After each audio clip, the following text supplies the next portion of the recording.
Gente, hoje nós vamos dar continuidade à aula 10, que é a função de primeiro grau, para desmistificar aí uma série de probleminhas que você diz ter, principalmente na física, por exemplo, quando na verdade o que você tem é dificuldade de interpretar o que vem a ser uma função de primeiro grau. Vocês no ensino médio têm uma grande facilidade, que a maioria das grandezas, falando na física agora, seja na física, na química, dificilmente você vai depender de outras funções que não seja uma função de primeiro grau ou segundo grau. De repente, numa situação bem rara, você vai se deparar com uma função exponencial, uma função logarítmica, mas a maioria das situações ou dependem linearmente, ou seja, se resolve tudo através de uma função de primeiro grau, ou de uma forma quadrática, onde você precisa interpretar uma função de segundo grau que nós ainda vamos estudar. Então, acaba gerando uma problemática muito grande quando o aluno diz que não entende determinada situação na física, porque ele não sabe interpretar a função de primeiro grau. Hoje, eu acredito, inclusive, que em muitos lugares, muitos colégios, muitas escolas e cursos, se ensina a trabalhar com equação de primeiro grau, mas depois não se diz de onde vem essa equação de primeiro grau. A inequação de primeiro grau, da mesma forma, quando todo esse conteúdo está inserido nesse contexto maior que é a função de primeiro grau. A gente começa estudando função de primeiro grau e aí depois vai desmembrando as diversas situações, aí nós vamos entender o que é uma equação de primeiro grau, uma inequação de primeiro grau. Essas situações vão sair daí. Da mesma forma, se o professor, ao ensinar a função de primeiro grau, não frisa determinados aspectos e não mostra essa aplicabilidade em outras disciplinas, vai fazer com que o aluno tenha dificuldade nas outras disciplinas. O objetivo da aula de hoje é a gente fazer um fechamentozinho breve na função de primeiro grau, senão a gente vai se estender muito nesse assunto. Ainda temos muitos outros assuntos para falar de matemática. O objetivo nosso no canal CapEduca com o professor Rezende é a gente falar o máximo possível da matemática de ensino fundamental, levar essa matemática para o ensino médio também, mas entre uma e outra falar em toda a física também do ensino médio. Tá? Então, aproveitando já esse momento, que a física é a grande vilã, vamos aplicar o que nós estudamos de função de primeiro grau na física. Só que antes, vamos fazer um fechamentozinho aqui que é bastante importante. Nós vimos na aula passada que a função de primeiro grau é dada por f de x igual a x mais b. Nós vimos quem era o a, quem era o b. Vamos fazer uma interpretação um pouquinho diferente do coeficiente angular, para ver como é que isso vai nos ajudar nas interpretações gráficas, por exemplo, na física, né? Então, vamos dar uma olhadinha aqui, por favor. Repare só, eu tenho aqui o gráfico de uma função de primeiro grau, que é uma reta.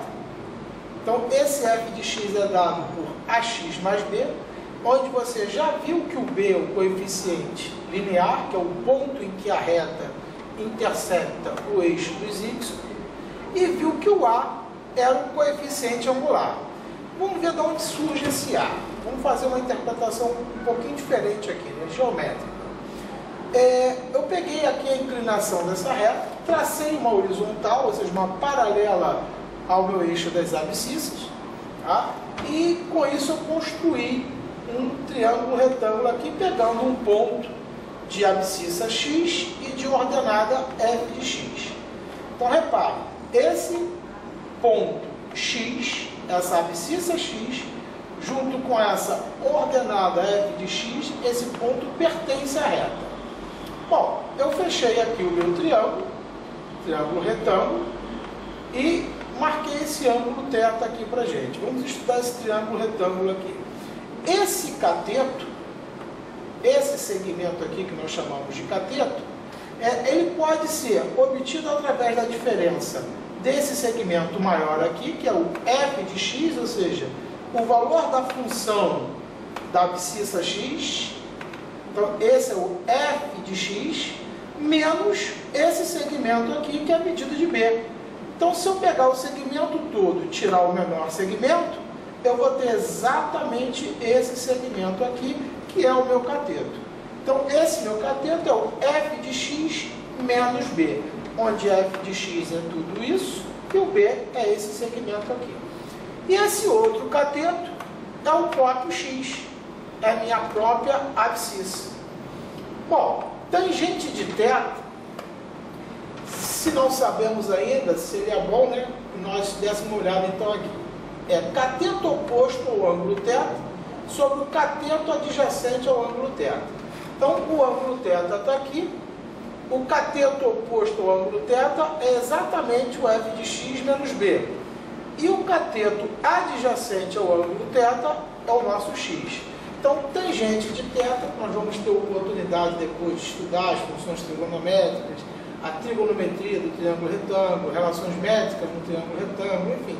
Vamos ter oportunidade de estudar na geometria, mais à frente na trigonometria, mas por hora eu já me satisfaço com isso. Você sabe que tangente de θ num triângulo retângulo é o cateto oposto ao ângulo θ, no nosso caso é o f de x menos b, sobre o cateto adjacente ao ângulo θ, no nosso caso é x. Bom, se a tangente de θ é isso sobre isso, eu posso passar o meu x para lá multiplicando. Então eu vou ficar com x vezes tangente de θ, que é igual a f de x menos b. Então, o menos b também, lá da equação do primeiro grau, que nós já estudamos, ó, se eu passo para lá, o menos b eu vou passar somando. E aqui eu só inverti, ó, x vezes tangente de θ, eu botei tangente de θ vezes x, que não altera a ordem, né, dos fatores, não vai alterar o produto. Então, tangente de θ vezes x mais b, que é o menos b que passou para lá, é igual a f de x. Olha, mas nós já sabemos que f de x é ax mais b. Comparando uma equação com a outra, olha o que eu tenho. F de x aqui e aqui, b aqui e aqui, x aqui e aqui. Então, eu acabei de descobrir quem é o meu a. O meu coeficiente angular é a tangente de θ. Olha, a gente já podia até saber disso, ou já ter escrito isso aqui, mas ter essa consciência e levar essa consciência para as outras disciplinas vai ajudar muito em saber que o nosso b é o ponto que corta o eixo dos y, ou seja, o coeficiente linear, e o nosso a, que tem a ver com a inclinação da reta, é dado por tangente de θ.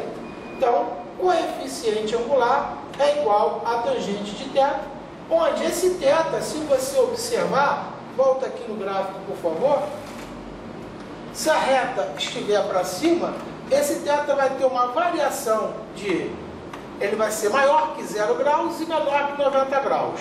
Se a reta estiver para baixo, né, esse θ vai ser maior com a horizontal, esse θ vai ser maior que 90 e menor que 180.